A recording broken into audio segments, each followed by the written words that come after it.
Metre की height से एक डिब्बा बना है। तो 1 मीटर होता है जब आप कपड़ा लेने जाते हो, तो जो 1 मीटर का नाप वो दुकानदार रखता है वो। तो उसका जब आप डिब्बा बनाते हो, तो वो आपकी टंकी से थोड़ा सा बड़ा बनेगा, जो 500 लीटर की टंकी है, थोड़ा सा बड़ा बनेगा, ज़्यादा बड़ा नहीं। तो उससे आपको लगेगा कि अगर इस टंकी में 500 लीटर पानी आता है तो इसमें 600 लीटर ही आएगा, और कितना आएगा। लेकिन क्या होता है, देखो ये एक ट्यूब है और ये एक सिलेंडर है। ट्यूब के अंदर काफ़ी ज़्यादा पानी आ जाएगा, थोड़ा सा बड़ा ट्यूब होगा। तो एक्चुअल में इस टंकी से डबल पानी आता है इसके अंदर। आपको इमेजिन करने में हो सकता है थोड़ा सा बड़ा लगे, इसके अंदर 1000 लीटर पानी आ जाता है। यानी कि 1 metre by 1 metre by 1 metre, यानी कि 1 मीटर क्यूब के डिब्बे के अंदर 1000 लीटर पानी आ जाता है। Means 1 metre cube equal to 1000 litre. ये चीज़ें आपको दोबारा से ये चीज़ें डिराइव करने में मदद करेंगी, अगर आप भूल गए तो भी जिंदगी भर आप इसको याद रख सकते हो। देन नेक्स्ट जो चीज़ हमने की थी वो क्या था भाई, ओपन बॉक्स। कि ओपन बॉक्स बनता कैसे है और जो भी ओपन बॉक्स है उसका वॉल्यूम कैसे निकाल सकते हैं। तो सबसे पहले देखो ओपन बॉक्स बनता कैसे है। ओपन बॉक्स के अंदर एक बेस है और उसके अंदर 4 दीवारें हैं, ठीक है। और इसके बीच में खाली स्पेस है, ये खाली स्पेस है, यही हमें तंग कर रहा है, इसी के कारण हम इसका वॉल्यूम निकाल नहीं पा रहे हैं। तो मैंने इस खाली स्पेस को भर दिया, ठीक है। तो यहाँ पर हमारे सामने दो चीज़ें होगी, एक तो ओपन बॉक्स हो गया और दूसरा हो गया जो मैंने बीच में ये बोल सकते हैं कि भाई नीचे लिख लेते हैं इसको, ठीक है। एक तो हो गया ओपन बॉक्स और दूसरा मैंने क्या किया, दूसरा मैंने इसके अंदर एक, इसको मान लेते हैं जो हमने इंसर्टेड, ठीक है, जो इंसर्टेड क्यूबॉइड है, इसके अंदर मैंने क्यूबॉइड इंसर्ट किया। तो हमारे सामने ये दो चीज़ें होंगी, ठीक है, यहाँ पर अभी। तो अब ये देखो, अब आपके सामने जो चीज़ है ये सिर्फ एक क्यूबॉइड है। ये क्या है, ये सिर्फ एक क्यूबॉइड है। एक क्यूबॉइड का वॉल्यूम तो आप निकाल सकते हो। तो जब आप इस क्यूबॉइड का वॉल्यूम निकालोगे, जो ये ओपन बॉक्स है, इसकी लेंथ ब्रेड्थ और हाइट आपको दी जाएगी। तो जब इसकी लेंथ ब्रेड्थ और हाइट को यूज करके आप इस क्यूबॉइड का वॉल्यूम निकालोगे, तो इन दो चीज़ों का वॉल्यूम आएगा। और आपको ओपन बॉक्स की ये वाली चौड़ाई बताई जाएगी कि ये वाली चौड़ाई कितनी है। क्लियर है। तो ये वाली चौड़ाई अगर आपको बताई जाए और आपको बताई जाए कि मान लो फॉर एग्जांपल इसकी लेंथ 50 मीटर है, और मैं आपको ये बताऊं कि ये डिब्बे की जो थिकनेस है वो 5 मीटर है, तो आपको पता लगेगा कि ये जो अंदर वाला पोर्शन है ना, ये जो, ठीक है, इस आपको इसकी लेंथ पता लग जाएगी मेरे भाई। क्योंकि यहाँ से भी 5 मीटर इसकी लेंथ छोटी है, पूरे डिब्बे की लेंथ से यहाँ से भी 5 मीटर, तो कुल मिलाकर इसकी जो लेंथ है वो 10 मीटर छोटी है, यानी कि 40 मीटर आ जाएगी। तो ओपन बॉक्स के अंदर यहाँ पर हम क्या करेंगे, जब हमने पूरे का वॉल्यूम निकाला तो open box plus inserted cuboid का वॉल्यूम आ गया, इसमें से मैं घटा दूंगा इंसर्टेड क्यूबॉइड का वॉल्यूम। जो क्यूबॉइड हमने इसके अंदर इंसर्ट किया था जो डालेगा, तो उसके लिए हमें क्या चाहिए, उसी के लिए मैं इंसर्टेड क्यूबॉइड की लेंथ ब्रेड्थ और हाइट निकाल रहा हूँ। ठीक है, ये बताना पहले इसलिए जरूरी है ताकि पता लगे मैं क्यों निकाल रहा हूँ। तो फिर क्या होगा, इसमें से जब हम ये घटाएंगे तो सिर्फ ओपन बॉक्स का वॉल्यूम बच जाएगा। तो चलिए अब इसकी ब्रेड्थ निकलते हैं। तो इसकी थिकनेस मैंने 5 मीटर मान ली। वैसे 5 मीटर थिकनेस होगी नहीं किसी चीज़ की, किलों की होती है, फोल्ड्स की, ठीक है, पर चलो। तो और इसकी ब्रेथ को मैंने मान लिया अभी 40 मीटर। तो इसकी ब्रेथ जो है वो भी 10 कम हो जाएगी, 5 मीटर उधर से, 5 मीटर इधर से, 30 मीटर हो जाएगी। और इसकी हाइट को मैंने मान लिया 30 मीटर, मान लो यहाँ से यहाँ तक। तो इसकी हाइट जो है वो सिर्फ एक बार 5 मीटर कम होगी, क्योंकि ओपन बॉक्स है, नीचे तो मोटाई है लेकिन ऊपर नहीं है, तो इसकी हाइट हो जाएगी जी 25 मीटर। तो आप इस चीज़ का वॉल्यूम निकाल पाओगे इंसर्टेड क्यूबॉइड का, और 50, 40 और 30 का यूज करके आप ये चीज़ निकाल पाओगे। तो आपके पास सिर्फ ओपन बॉक्स का रह जाएगा वॉल्यूम जब आप इसमें सेव कराओगे। समझ में आ गई बात। एक हमने ये किया है। द नेक्स्ट हमने किया है कि जब हम कोई भी शेप डिग आउट करते हैं, खोद के निकाल लेते हैं किसी भी शेप में, तो आपने ये ध्यान देना है कि मैं फ़ायदा कितना हुआ और नुकसान कितना हुआ, दैट्स इट। देखो, तो उस चीज़ को आप कैसे देखोगे, मान लो मैंने यहाँ से खोद के क्यूब निकाल लिया, यहाँ से ये जो बीच में ब्लू ब्लू क्यूब है ये निकाल लिया।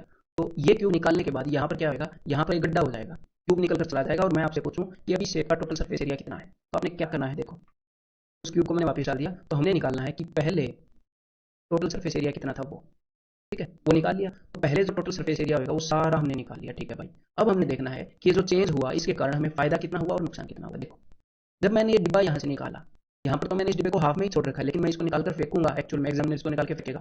तो हमने ये देखना है कि पहले जो टोटल सरफेस एरिया था उसमें से ये वाला जो पोर्शन है, ये वाला पोर्शन पुराने टोटल सरफेस एरिया का ही है, तो ये वाला पोर्शन निकाल कर फेंक दिया एग्जामिनर ने, तो हमें नुकसान हुआ कितने का, 1 स्क्वायर का। पहले जो टोटल सरफेस एरिया था उसमें से 1 स्क्वायर कम हो गया। लेकिन जब इस डिब्बे को निकाल कर हम यहाँ से फेंक देंगे तो यहाँ पर एक गड्ढा बन जाएगा। और गड्ढा कैसा बनेगा, गड्ढा ऐसा बनेगा जिसकी शेप क्यूब जैसी, घन जैसी होगी। तो फिर आप देखोगे कि ये जो ऊपर मैंने लाल लाल कर रखा है, ये जो निकाल कर फेंक दिया, एग्जैक्टली इसी के जैसा उस गड्ढे का जो नीचे बेस होएगा ना, मान लो ये गड्ढा बना है, तो एग्जैक्टली देखना, जब जरा ध्यान से देखेगा कि ये चीज़ हमने निकाल कर फेंक दी है वाली, ठीक है, मैं इस क्यूब को यहाँ पर डिनोट कर रहा हूँ, तो एक्जैक्टली उसी एरिया का नीचे बेस बनेगा। तो एक्चुअल में यहाँ पर जो हमें नुकसान हुआ था वो नुकसान हुआ नहीं है, एक्जैक्टली उसी एरिया का एक बेस इसके एक्जैक्टली सामने डेवलप हो रखा है, तो ये वाला नुकसान नहीं हुआ भाई, इसकी भरपाई होगी। लेकिन अब हमें, जब इसका मैंने देख लिया कि इसका जो टॉप सरफेस है एक्जैक्टली उसी एरिया का सरफेस नीचे है, लेकिन हमें फायदा जरूर हुआ है कि इस गड्ढे का जो चारों तरफ का एरिया है वो नया है। तो बस हमें फायदा हुआ है कितना, जो इस गड्ढे का लेटरल सरफेस एरिया है उतना। तो ये तो मैंने आपको एक एग्जांपल बताया है कंसेप्ट लेक्चर के अंदर, ये मैंने आपकी अंडरस्टैंडिंग डेवलप की है काफी। तो हमने ये ध्यान देना है कि जब भी किसी भी फिगर को काट कर निकाले, ठीक है, हमें ये सारी चीजें रटनी नहीं है, इसीलिए विजुलाइज निकलवाया कि भाई आप ये रट लो, चाहे वो कैसी भी कौन निकाल दे, हेमिस्फीयर निकाल दे, कुछ भी निकाल दे। आपने क्या देखना है कि भाई पहले जो टोटल सरफेस एरिया था उसके कंपैरिजन में फायदा क्या हुआ है और उसके कंपैरिजन में नुकसान क्या हुआ है, वो हमने देखना है, ठीक है। उसके अकॉर्डिंग हम नेट टोटल सरफेस एरिया जो फिलहाल होगा फिगर का वो निकाल पाएंगे, ठीक है। नेक्स्ट मैंने आपको बताया था कि भाई पाइप कैसे बनती है। तो पाइप बनाने के मैंने आपको दो तरीके बताए थे कि अगर एक पाइप का वॉल्यूम निकालना है या कुछ भी निकालना है, पाइप बनती कैसे है। एक तो आप ऐसे देख सकते हो कि किसी भी, यहाँ पर आपके सामने ये जो सिलेंडर है, कि किसी भी सिलेंडर में से जब काट कर एक छोटा सिलेंडर निकाल दिया जाता है, इसे फेंक दिया जाता है, तो इसके आर पार आप देख पाते हो, तो ये पाइप बनती है। ठीक है, तो ये बाहर वाले सिलेंडर का एक्सटर्नल रेडियस आपको बताता है एग्जामिनर, और फिर अंदर वाले सिलेंडर का, ये पाइप का, ये इंटरनल रेडियस आपको बताता है एग्जामिनर। तो पाइप बनती ऐसे ही, ये आपको याद रखना है। अगर इतनी अंडरस्टैंडिंग है कि ऐसे बन रही है, बड़े वाले सिलेंडर में से छोटे वाला काट कर फेंका जा रहा है, तो उसके बाद आप इसके वॉल्यूम को कैसे निकाल सकते हो। बड़े वाले सिलेंडर का वॉल्यूम पाई आर स्क्वायर, मान लो इसकी हाइट जो है वो एच है, माइनस छोटे वाले सिलेंडर का volume pi are square H.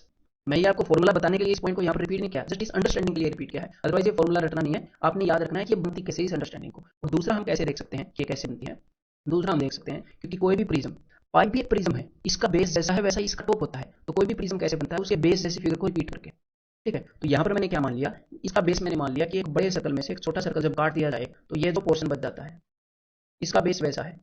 अगर बड़े सर्कल का रेडियस बड़ा आर है, छोटे सर्कल का रेडियस छोटा आर है, तो इसका एरिया हो जाएगा pi are square minus r square, pi are square minus pi are square. उसी को मैंने ऊपर लिखा, बड़े सर्कल में से छोटे सर्कल का एरिया काट दिया, ये हमने 2D में किया है। तो जब इस बेस को रिपीट किया जाएगा ना, तो ये पाइप बनेगी। तो ये अंडरस्टैंडिंग आपको होनी चाहिए, क्लियर है।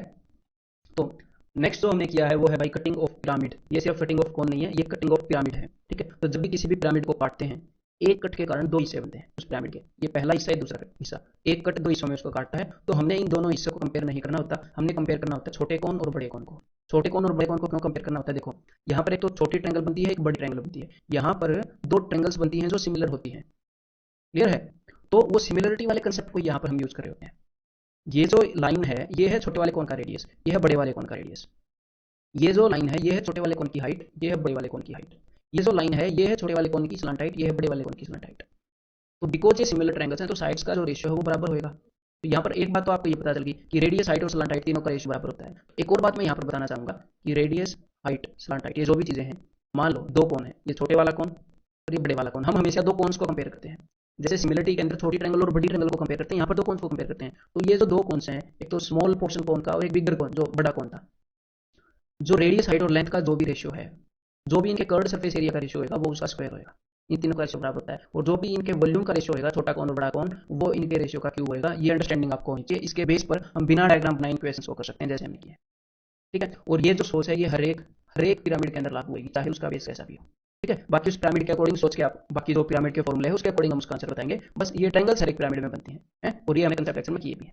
देन नेक्स्ट जो मैंने आपको लास्ट कंसेप्ट बताया है, वो ये बताया है कि भाई जब एग्जामिनर किसी भी फिगर को काटता है, तो यहाँ पर तो मैंने आपको सिर्फ क्यूबॉइड समझाया है, अदरवाइज हमने अपना दिमाग खुला रखा है कि वो किसी भी फिगर को काटे। जब भी वो किसी भी फिगर को काटता है, तो जो नया सरफेस, जो नई सतह उभर कर आती है काटने से दोनों हिस्सों के ऊपर, जब भी आप एक कट मारते हो, मान लो एक लकड़ी भी काटोगे, लकड़ी को आपने ऐसे काट दिया, तो लकड़ी के दो हिस्से बनते हैं। तो यहाँ पर जो सतह है और यहाँ पर जो सतह है, वो एक्जैक्टली बराबर रहेंगी, समझे। तो एक कट मारने से दो सतह उभर कर आती हैं, जो भी आपने दो हिस्से किए हैं, दोनों के ऊपर वो सतह होती है। तो मैंने आपको यहाँ पर कंसेप्ट बताया। एक तो एग्जामिनर ये करेगा कि लेंथ, ब्रेड्थ और हाइट के अंदर बराबर बराबर कट मारेगा। जैसे कि यहाँ पर एक दो, दो कट मारे, दो कट मारे, दो कट मारे। तो जब वो बराबर बराबर कट मारे किसी भी क्यूबॉइड के अंदर, अगर लेंथ, ब्रेड्थ और हाइट हर एक में दो कट मारे, एक से स्टार्ट करते हैं, अगर हर एक में एक कट मारे तो टोटल सरफेस एरिया 100% बढ़ जाएगा, दो कट मारे तो 200% बढ़ जाएगा, तीन कट मारे तो 300%, चार कट मारे तो 400%। लेकिन जब वो अलग अलग कट मारे, देखो इन दोनों के अंदर तो बराबर कट मारे हैं, जब भी वो अलग अलग कट मारेगा, तो हमें क्या देखना पड़ेगा, टोटल सरफेस एरिया अगर निकालना है, तो हमें देखना पड़ेगा कि भाई देखो यहाँ पर एक दो तीन, तीन डिब्बे बने हैं, यहाँ पर एक दो, दो डिब्बे बने हैं, यहाँ पर एक दो तीन चार, चार डिब्बे बने हैं, कि भाई 4 × 2 8, 8 × 24, टोटल 24 डिब्बे बने हैं। और हमने हर एक डिब्बे का ऐसे ऐसे 24 डिब्बे बनेंगे, फिर हमने देखना कि ये जो हर एक डिब्बा है, उस डिब्बे की लेंथ, ब्रेड्थ और हाइट क्या है, और उसके अकॉर्डिंग हम क्वेश्चन को सोल्व करेंगे। जब बराबर कट मारेगा तो डायरेक्टली आप ऐसे मार्क कर सकते हो, जब अलग अलग कट मारेगा तो हमने उसके अकॉर्डिंग कंसेप्ट चैप्टर के अंदर ये सोल्व किया। ठीक है, तो इसके क्विक रिवीजन पॉइंट्स के अंदर इतना ही। इस चैप्टर के अंदर आपकी विजुअलाइजेशन है वो जो बहुत ज्यादा मैटर करती है। ठीक है, तो इन सारे क्वेश्चंस को पीडीएफ के थ्रू जब आप करोगे, तो आपने बिना डायग्राम बनाने करना। ये सारे क्वेश्चन डायग्राम आपके दिमाग के अंदर होना चाहिए। जितनी स्ट्रॉन्ग विजुअलाइजेशन बनेगी, उतना स्ट्रॉन्ग मेंसुरेशन